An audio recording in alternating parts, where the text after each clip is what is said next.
With 142 laps led, 2 stage wins, and a runner-up finish at one of the most brutal tracks on the NASCAR schedule, Brad Keselowski just had one of the best days of his 2026 season. So why is his name attached to the word scandal? Why are people talking about O'Reilly Auto Parts and Darlington in the same breath as one of NASCAR's most outspoken co-owner drivers? Here's the thing.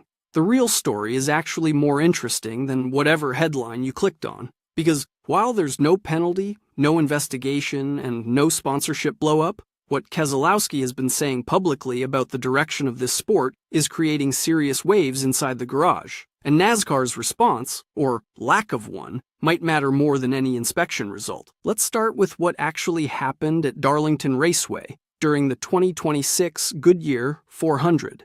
Brad Keselowski climbed into the 6 RFK Racing Ford and delivered arguably the most dominant individual performance of his season. 142 laps led out of 293 total. That is not a fluke, that is a statement. He swept both stages, collecting the first stage wins of the 2026 season for RFK Racing and the first stage victories since August of 2025 at Iowa. For stretches of this race, the 6 Ford owned Darlington the way Keselowski used to own it in his peak years. He picked up 55 points, moved to 9th in the standings with 182 points on the season, and walked away with a top 2 finish at one of the most unforgiving tracks in the sport. But he didn't win. Tyler Reddick in the 45 Toyota for 23XI Racing was simply better when it mattered. Better car, better execution at the end, and Keselowski knew it. His post-race quote said everything. "I'm disappointed to not win, but I'm not incredibly disappointed." You really get disappointed when you have the fastest car and you don't win? We didn't quite have that today. We were close.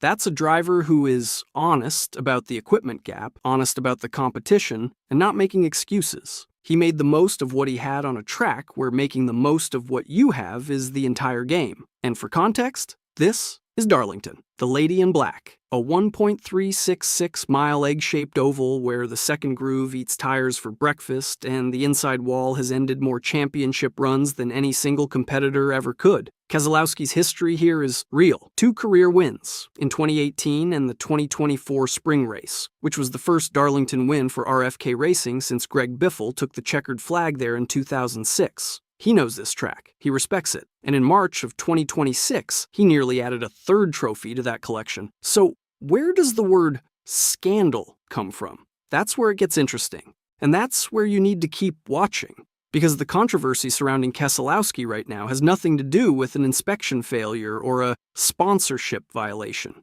It has everything to do with what he's been saying about the future of this sport and who is allowed to compete in it. But that's only half the story. To understand why Keselowski's name is generating heat right now, you need to go back to the debate that lit up the NASCAR garage over the past several months. A debate about driver approval, series identity, and whether NASCAR is protecting the integrity of its developmental ladder.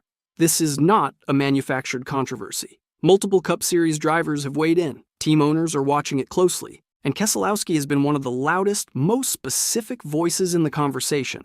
The Flashpoint YouTuber Cleetus McFarland, 4.66 million subscribers, massive grassroots racing following, 0 traditional NASCAR developmental pedigree, was approved to compete in the O'Reilly Auto Parts series, and signed a deal with Richard Childress Racing for 3 races per season over 2 years. Before the ink was dry on that contract, the garage was already buzzing. McFarland had completed 5 ARCA starts and 1 Truck Series start before stepping up to what has historically been NASCAR's Direct Cup Series feeder league. He had preparation time with Greg Biffle. He has passion for racing. Nobody questions that. But Keselowski questioned the system that allowed it. On the Dale Jr. Download podcast, and if there's a more credible forum for a NASCAR conversation, you'd be hard-pressed to find one, Keselowski laid it out plainly. The problem that we have, this is NASCAR's industry as a whole, is for whatever reason we completely abandoned the identity of those 4 series. Not necessarily the Cup Series, but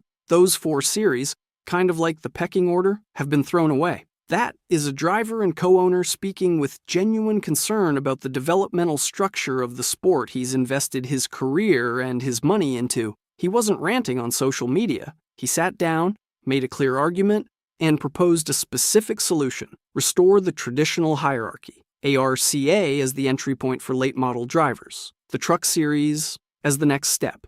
The O'Reilly Series is the final proving ground before Cup competition. elite tier reserved for the best. He wasn't alone. Kyle Busch noted his own son has probably run more races than McFarland. Denny Hamlin called it a slippery slope. Kyle Petty raised concerns. Even the Natalie Decker situation at Daytona earlier in the year had already started the conversation inside the garage before McFarland's deal made it unavoidable. And then came the part nobody saw coming. Keselowski's governance commentary didn't stop at driver approvals. Around the same time, he entered a completely separate conversation about post-race conduct. Specifically the question of whether NASCAR should penalize drivers for fighting or on-track confrontations after the checkered flag waves, and his answer? More nuanced than you might expect from someone who's been in his share of heated moments over a long career.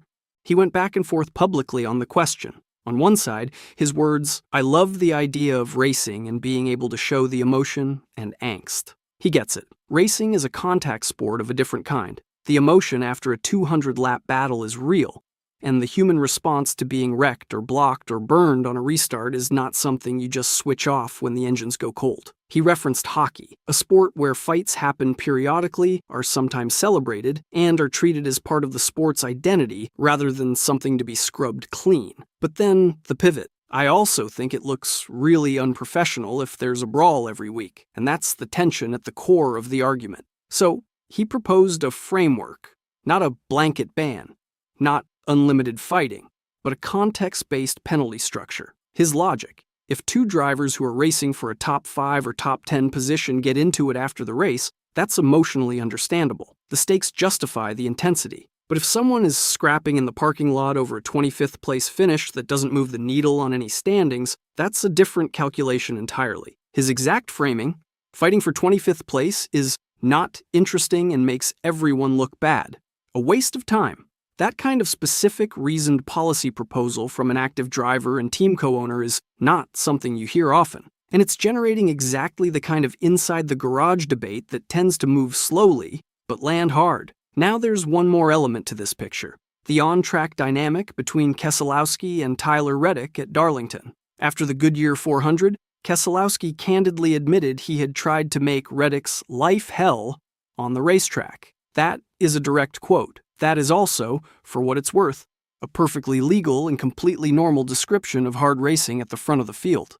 Keselowski was leading laps, protecting position, and doing everything within the rules to keep Reddick from getting by him. That's Cup Series racing. That is the job. But the real fallout didn't happen on the track. After Darlington, reports started circulating, sourced primarily from social media, that Reddick had responded to Keselowski's comments with language suggesting potential legal action over what were characterized as false accusations. Those reports have not been corroborated by any credible NASCAR beat reporter. No team statement from 23XY Racing has confirmed it, and Reddick himself has not made any such public statement through official channels. The responsible read here is that this is social media noise that outran the actual story. What is confirmed by Racer.com by multiple outlets is that Reddick had the superior car at Darlington, that Keselowski raced him hard, and that the two were the primary competitors at the front of the field for large portions of the race. That's the real story. And the inspection angle that keeps getting floated? Let's address it directly. The 6 RFK Racing Ford passed full post-race inspection following the 2025 Cookout Southern 500 at Darlington.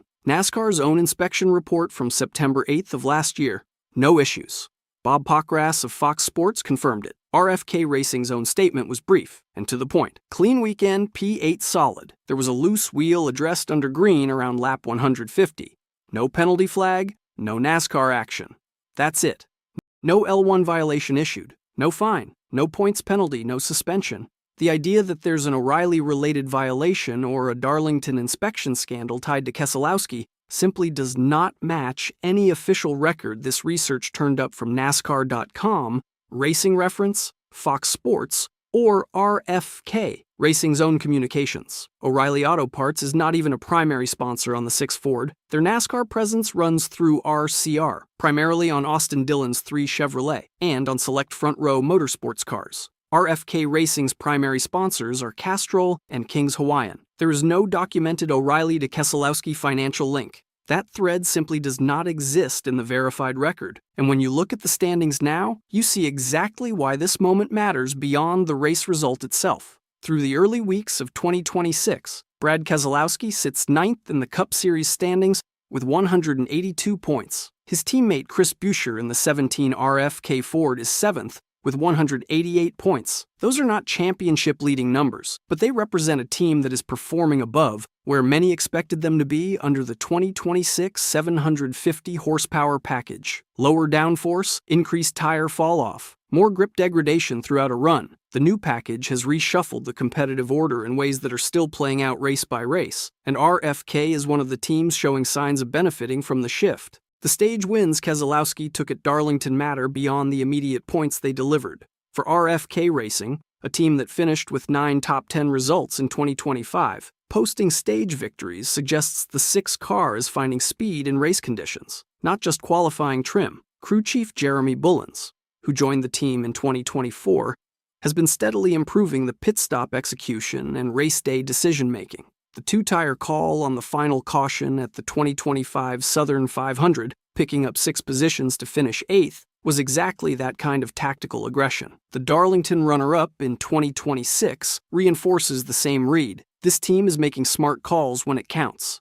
Keselowski's contract as co-owner and driver runs through 2027. His ownership stake sits at roughly 33% of RFK Racing. Reports of a potential 4th charter for the organization remain unconfirmed from Jayski, but the direction the team is building toward is visible. The Ford-Penske Manufacturing Alliance gives them engine program support, and while SHR merger conversations have been rumored on Jayski since February of this year, nothing has been officially confirmed by any of the parties involved, so treat that as background noise until someone with authority says otherwise. What matters to the standings picture right now, Keselowski and Buescher are both positioned inside the top 10 with enough runway ahead in the 2026 schedule to build toward playoff security. The pressure isn't at a critical threshold yet, but every race from this point forward is a race where points gaps can shift quickly, and the tracks coming up will test every team differently, and that sets up what could be a defining stretch of the season. The very next event on the schedule is the 2026 Cookout 400 at Martinsville Speedway on March 29th, on FS1 starting at 3:30 Eastern. Martinsville is a completely different animal than what Darlington just served up. The short track demands different strategy, different patience,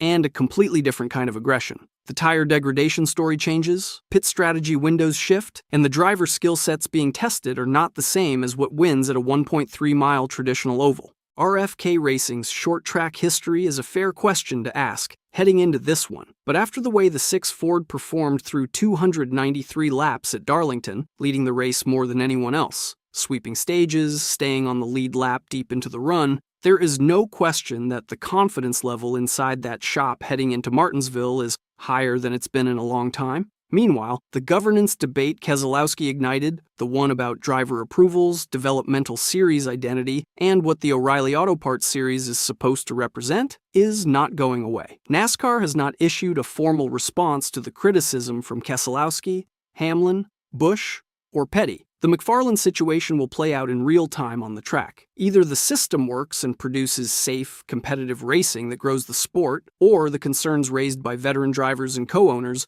prove valid. Both outcomes are possible. Neither is settled. The question hanging over all of it, does NASCAR tighten its driver approval criteria, or does the pressure from broadcast partners, social media audiences, and sponsor appeal continue to push the sport toward a model where follower counts carry as much weight as lap times? That answer isn't coming from Darlington. It might not come before Martinsville either, but Brad Keselowski is going to keep asking it. And in a sport where drivers rarely speak this directly about governance, that voice is not easy to tune out. The green flag drops at Martinsville Speedway on Sunday, and after everything that's unfolding off the track, the debates, the roster questions, the competitive reshuffling, the racing itself might be the most straightforward part of the story.